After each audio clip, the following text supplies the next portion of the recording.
The Obama administration's diplomatic push is a very important factor. President Obama visited Israel in March 2013.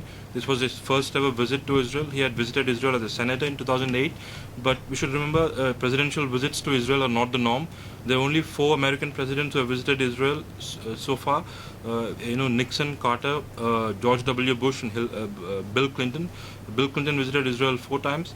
But having said that, there's a lot of traffic from the official side, especially secretaries of state, who have the maximum number of times they visited any other country is Israel. Condoleezza Rice, for instance, or Warren Christopher before that, more than 25 times, 30 times. And also we should remember, even if Obama made his first visit in March this year, Obama and Netanyahu met nearly 10 times, throughout this period, throughout this five-year period since Obama has been in the president. This is the maximum number of times Obama has met with any world leader. And that should put to rest the doubts expressed that Obama does not see face to face with Netanyahu. That might be true to a certain extent, but not quite true to the whole extent. And the second factor that is very important is Kerry shuttle diplomacy. The new U.S. Secretary of State, who took over in March again this year, since March till July, he's visited Israel 6 times. Now, this is in the background of the previous Secretary of State, Hillary Clinton, who only visited Israel 5 times during her 4 years of time, 4 years of tenure. So this is a very robust shuttle diplomacy by Kerry to bring these two parties together to try to make them see logic and come to the negotiating table. And another factor is the UN General Assembly, which is going to meet in September this year. We should note that the Palestinians have made very strong bid to gain statehood at the UN General Assembly, and this year again, last year they got the non-observer member status. They were earlier non-observer participant status, and this year they're going to, and this member status, they got a lot of backing for that membership. Nearly 139 countries of the UN voted for this step. So Israel was definitely isolated at the international community, and this year the pressure was going to get more. And the danger was, if the pressure gets more, if Palestinians again bring this issue to the table at the forthcoming UNGA, Israel could most probably have again shut down the tax revenues that they give to the Palestinians, and that could have frozen the security cooperation between Israelis and Palestinians. That could have been a spiral of negative developments that could have made the situation worse than better. So this was an important factor, and this factor was even stressed by Kerry during his interactions with the press. What were the demands for the resumption of talks? These are specifically from the Palestinian side, what I've listed, but 3 of them are very important. The settlement freeze, which is very important, the acknowledgement of 1969 lines as the basis of future borders, and then release of long-term Palestinian prisoners. By long-term, I mean they meant those arrested prior to the 1993 Oslo Accords. And Israel has agreed to only one of this publicly. They've agreed to release 104 Palestinian prisoners. All of them have been accused of committing very heinous crimes, but and there's a lot of negative backlash for this decision of the Netanyahu government domestically from both the right and the left parties. The cabinet, of course, passed the move by a vote of 13-7. There were 20 cabinet ministers, but still this was a hard decision for the Netanyahu government, and there is no public acknowledgement of the other 2 demands: settlement freeze or the borders on the 67 lines. The Palestinians are insisting that this should have to be taken into account, but as of now we are not sure if that's the case. And another issue that is enable the current talks is Kerry's insistence on the Arab peace plan. It's ascendant now, and Israel's acceptance that if there is a settlement, then they're going to accept this Arab peace plan. What does the Arab peace plan say? That the Arab countries going to accept Israel as a sovereign entity once they help establish a Palestinian state with living side by side securely with Israel, and the interests of the refugees are taken care of. So this and the release of prisoners we have talked about, and the choice of negotiators is also crucial. These are not not quite high profile negotiators. Last time, September 2010, when the 2 sides met, there was a whole host of the top leadership in attendance. So the danger was, if there is any negative development, there's a whole spiral of negativity that follows it. So, but this time around, it's Tzipi Livni, the Justice Minister, who does not belong to the main political party, the Likud. She belongs to a party called Ahat Noah, and there is another, and Saib Erekat, of course, a long-term Palestinian negotiator who's leading the talks.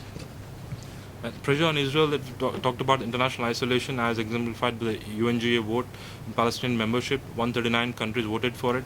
Only 7 countries, if I remember right, voted against the measure. 41 countries abstained. The academic boycott of Israel is gaining ascendance.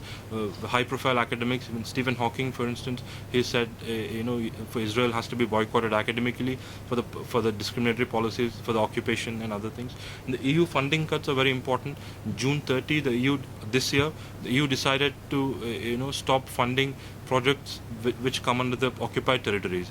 Now, this was not a big amount because EU has given about 800 million euros for the past 7 years to Israel. Out of this, only 0.5% of those funds went to the occupied territories. But this was a very big symbolic gesture by the EU. It was a pan-European gesture, so which further highlighted, the isolation in brackets of Israel.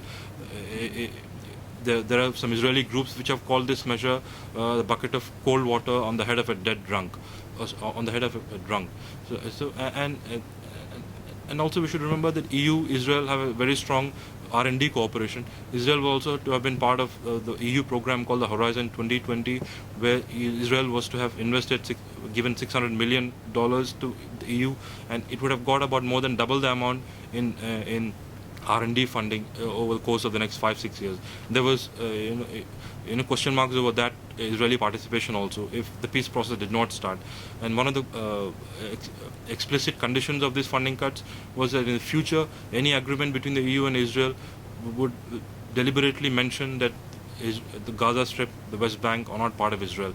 So this was a very, very strong move, even though the nature of those funding is minimal. And the danger of a binational state, this is an extremely important factor. The Israelis pride themselves on the fact that the Jewish democracy, and the growth of the Palestinian population,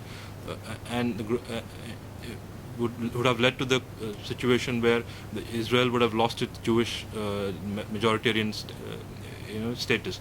So, and this was a factor that was mentioned by Prime Minister Netanyahu in the aftermath of the talks starting. He said it was in the Israeli self-interest for these talks to take place. Otherwise, the danger was Israel would cease to be a Jewish national state. What are the common threads? Legacy issues are important both for Netanyahu and for Abbas. Abbas is 78 years old, and he's talked to the fact that he can't sit on his chair doing nothing. Netanyahu is in his third term as prime minister. It's also important for him to show some progress on the ground. And there is a danger of the hardening of stances from both parties, for Israelis and the Palestinians. The Israeli right wing is in ascendance. The 2013 elections, for instance, saw the growth of parties like the Jewish Home Front. The Likud, of course, is to the right of center. It's almost to the right wing, and these parties have won 68 seats or 120 seats last time around in this year. That also includes a party called the Yesh Atid, which is to the left of the center to a certain extent. But still, the right is in ascendance in Israel, and of course there are strong voices in the Palestinians, especially the Hamas-controlled Gaza Strip, that the two-state solution is no more valid because of Israeli settlement policies and Israeli stances. And the regional turmoil is very important. Israel has long insisted that the Iran nuclear issue is an existential threat. There is the Syrian instability, which has removed one of the major threats to Israeli stability. But in the same time, these things, both the things act opposite to each other, because if Syria gives Israel the freedom not to negotiate, but Iran nuclear issue forces Israel towards the negotiation with the Palestinians so that they can concentrate solely on the nuclear issue and not on and if the Palestinian issue is somehow dealt with. What are the intractable issues? That the settlement, of course, is a big issue.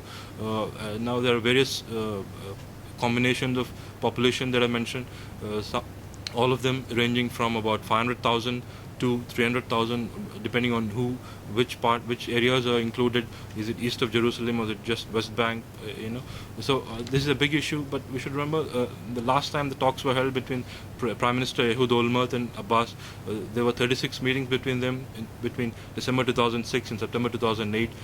Most of these issues were discussed, and there was some sort of agreement on how to go about this in settling these issues. For instance, the Palestinians initially said they will only allow there were going to be settlement swaps, land swaps, land for peace. The Israelis are going to give about 5% of land, and they're going to get 6% back from.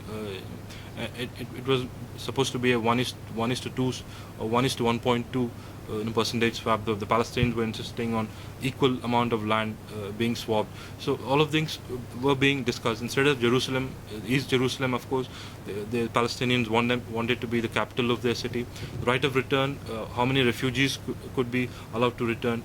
The Israelis were saying that nobody would be allowed to return, but they had agreed. But 5,000 as a token amount, the others would be given money, monetary compensations. But the Palestinians were insisting that at least 40,000 to be minimum, and the others could be given money. And then the question of the Jewish refugees also, because it's not just the question of Palestinian refugees, the Jewish people who were thrown out of Arab lands. What about those? The Netanyahu government now is bringing those issues to the forefront. Recent report in 2008, for instance, said that if the Israelis, if the Palestinians can be assessed to have lost about $4 billion in current rates because of their expulsion from the Palestinians from the region of Palestine. The Jews who were expelled from the Arab states would have lost about $6 billion, so more than what the Palestinians have lost. So how do you compensate them? So these are issues that we discussed, and about the nature of the Palestinian state. The Israelis, of course, want the Palestinian state to be totally non-militarized. That's the term that they prefer. Earlier, they were talking about demilitarization. It is just they were just having a strong police force, no army, no air force. Israel would have the right over the airspace. Israel would have the right to pursue terrorists across the border, and apparently Abbas agreed to all of these conditions during his meeting with Olmert, and I would presume there was no reason why he would not agree to it during the current series of negotiations. This is the map to give you some idea. The West Bank, most of the settlements are there near Jerusalem, near Nablus, near Bethlehem. Gaza Strip, of course, on the other side. The shortest distance between the two of them is about 40 kilometers. And the question is how to link this to, enclaves if there is an independent Palestinian state. This was the UN Partition Plan 47. This would have, of course, given them equal territories, but the Palestinians rejected that. And one of the criticisms that the right wing in Israel says is that the Palestinians are incapable of making pragmatic decisions, they're pragmatic concessions. They want all or nothing. In fact, the extreme right wing in Israel, in fact, does not want to give anything. They talk about Greater Israel, Eretz Israel also. Those voices are still there, but it depends on how pragmatic the two leaderships now can make these concessions. There have been the current series of talks. Kerry has said that in 9 months they'll produce a solution. Of course, there have passed deadlines also. With George Bush, 1 year deadline, January 2008. Obama has said 1 year deadline, September 2010. The Quartet Performance Roadmap, which India supports very much, has a 2005 2-year deadline, but nothing came out of it. So what are the prospects of the current 1 year deadline 9 months deadline being achieved? We should note the pragmatism from Israeli leaders. Gaza engagement was done by Ariel Sharon, one of the most hawkish prime ministers, but he went through with it. Instead of Jerusalem, Olmert was a mayor of Jerusalem, but he was willing to divide Jerusalem to secure peace with the Palestinians if the reports of his talks with Abbas are to be believed. Pragmatism from the Palestinian leaders also on settlement issues. They're willing for land swaps. They're willing for on a nature of the Palestinian state. So it depends on how these two sides can carry forward this pragmatic streak. The imponderables, of course, how will both sides give up the maximalist positions? The Greater Israel, for instance, on part of the right-wing Israelis, and Hamas, will it give up its charter threatening the destruction of the Jewish state? And the ability to get domestic political support for an agreement. Most of the Israelis, according to a December 2012 poll, say that they will accept an agreement which is being entered into by the government if it is followed by non-militarized Palestinian state and Israeli security interests are secured. So the Hamas-Fatah divide is another factor. Both the factions are very unpopular in West Bank and in Gaza also. But Hamas has said that there has to be a referendum on any agreement. So, and they're going to go by what the people decide on based on the contours of that agreement. The role of the right wingers in Netanyahu coalition, it's not a very big factor, because some reports indicate there are about 90 members of the Knesset who will agree for a two-state solution. There are the right wingers who will about 30 seats. So it's not a big amount. They just need 61 simple majority out of the 120 Knesset to secure to ratify an agreement. India's position: we have always held settlements are illegal. We support the pre-1967 borders. The Prime Minister Singh, when President Abbas came here in September 2012, reiterated that sovereign, independent, viable United State of Palestine is Jerusalem as capital, secure and recognized borders of two states, and we have been giving our diplomatic, economic support to the Palestinian Authority. $10 million we gave when Abbas last came here. Every year we do that, and we give a lot of developmental aid to Palestine. We build hospitals, we build schools, we build their embassy here. So we co-sponsored and supported the Palestinian membership resolution at the UNGA in November last year. This is important because when the Israeli ambassador had come here, he told us that India had stopped sponsoring pro-Palestine resolutions. It's supporting the resolution, not co-sponsoring them. But this was crucial because we did that.